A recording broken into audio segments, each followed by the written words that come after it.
আজকের রেসিপি হলো আলু পালং শাকের পোস্ত। প্রথমে আমরা একটা কড়াই নিয়ে নেব, তারপরে একটা শুকনো লঙ্কা কুচি করে দিয়ে দেব, তারপর 1 চামচ 5 ফোড়ন দিয়ে দেব, তারপরে কেটে রাখা টমেটো দেব, 1 চামচ আদা বাটা দিয়ে কিছুক্ষণ কষিয়ে খানিকটা জল দিয়ে দেব। আবার কষানোর পর হলুদ গুঁড়ো লঙ্কার গুঁড়ো পরিমাণ মতো দিয়ে দেব, তারপরে আবার কিছুক্ষণ নাড়াচাড়ার পর সেদ্ধ করে রাখা আলু দিয়ে দেব।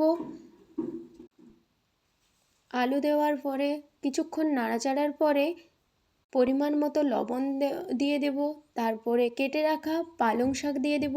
পালং শাকটাকে ওই মশলার সাথে মিশিয়ে নেব। আবার নাড়াচাড়া করার পর একটু সেদ্ধ হওয়ার পরে আমরা বেটে রাখা পোস্ত দিয়ে দেব। পোস্ত দেওয়ার পর আবার নাড়াচাড়া করার পরে কিছুটা নাড়াচাড়া করার পরে পরিমাণ মতো জল দিয়ে ঢাকা দিয়ে রাখবো। তারপরে নামিয়ে ফেললেই আলু পালং শাকের পোস্ত রেডি।